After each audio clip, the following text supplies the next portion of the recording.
विधानसभा भन्ने यहाँनिर एकदम ठुलो खतरा बिल्डिङ छ हैन।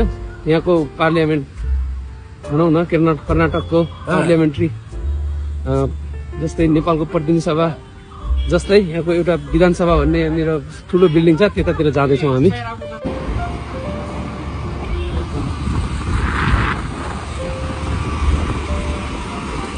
ठ्याक्क साथीहरू यो विधानसभा अगाडिपट्टि होइन, यो ठ्याक्क यो फुटपाथमा पुरै यहाँको लोकल फुडहरू खाइराख्नु भएको छ सबै। यहाँको लोकलहरूले होइन पुरै अब हाम्रोतिर चम्चाले यताउता खान्छ नि, यहाँ त पुरै हातले उभिएरै खाइराख्नु भएको छ क्या मजाले।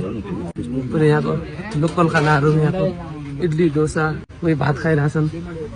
ठ्याक्क यो विधानसभा, यो चाहिँ विधानसभाको बिल्डिङमा यतापट्टिको यहाँ चाहिँ यस्तो हामी यहाँको एकदमै फेमस त्यो यहाँ त नरिवल एकदम फेमस छ नि त। नरिवल पानी पिनलाई गइरहेछौँ, भेटिन्छ कि भेटिन्न थाहा छैन। नरिवल पानी पिने भनेर आज कि ओकेजन हो क्या हो यार। कर्नाटक राज्यको विधानसभा अगाडि पुगिसकेको छु म। विधानसभा भनिन्छ यहाँनिर एकदम फेमस टुरिस्ट प्लेस पनि हो। बेलुकातिर लाइटहरू पुरै खतरा झकिझका हुन्छ, तर हामी अहिले दिउँसो आएको छौँ, लगभग 2-3 बज्न थालिसक्यो होइन यहाँ पुग्दा। अनि हरियाली एकदमै छ। यो कुबन पार्कको ठ्याक्क छेउमा जस्ट अगाडिपट्टि छ यो चाहिँ। अब यहाँ भित्र जान्छौँ, यहाँनिर भित्र गएर चाहिँ भिडियो बनाउन मिल्छ, अब बाहिर चाहिँ मिल्दैन अरे। गेटमा इन्ट्री गरेर भित्र जान्छौँ, त्यसपछि म यो विधानसभाको बारेमा अनि सबै भित्रको दृश्यहरू सबै तपाईँलाई देखाउने छु। हामी भित्र जान्छौँ है त, बाहिर म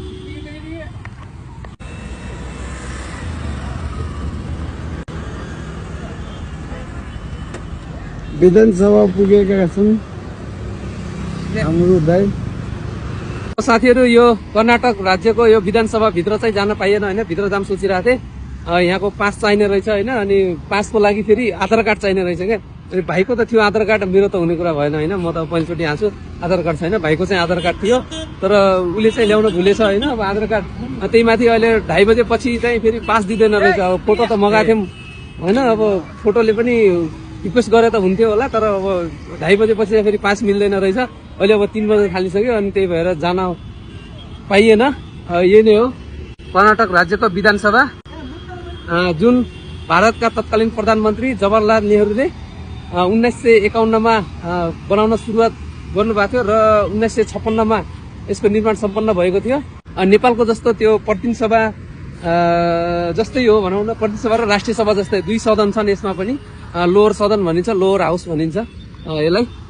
यस्तो छ यो विधानसभाको दृश्य, तपाईँहरू देख्न सक्नुहुन्छ। यही नै हो, रातितिर चाहिँ एकदम पुरै लाइट जलिरहेको हुन्छ, एकदम दामी देखिरहेको हुन्छ, एकदमै फेमस ठाउँ हो। मलाई भित्र